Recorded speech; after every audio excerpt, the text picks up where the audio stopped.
दोस्तों जरा एक लम्हे के लिए तसव्वुर करें।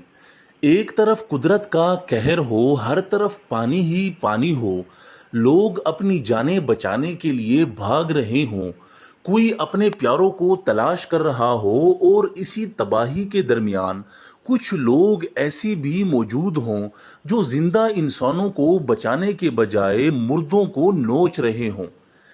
दोस्तों ये कोई फिल्म का मंजर नहीं, ये एक ऐसी वीडियो है जिसे देखकर इंसान चंद लम्हों के लिए खामोश हो जाता है।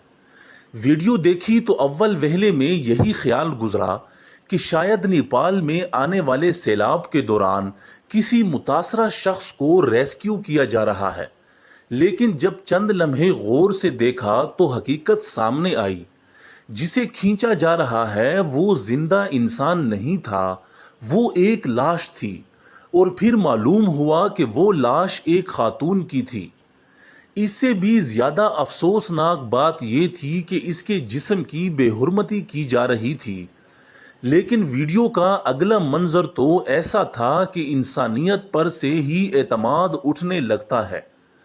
लाश को इज्जत और एहतराम के साथ उठाने के बजाय उसके बाल खींचे जा रहे थे, उसे घसीटा जा रहा था और मुबैना तौर पर उसके कानों से सोने के जेवरात निकाले जा रहे थे।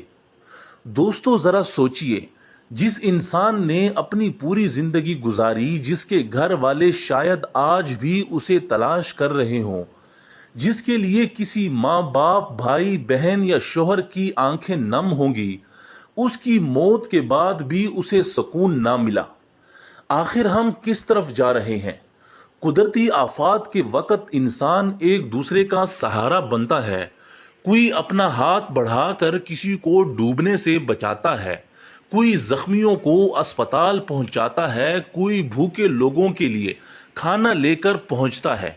मगर अफसोस कि कुछ लोगों ने इस मौके पर इंसानियत ही को बहा दिया। ये लोग लाशों के मुहाफिज नहीं थे, बल्कि लाशें नोचने वाले इंसानी गिद्ध बन गए थे।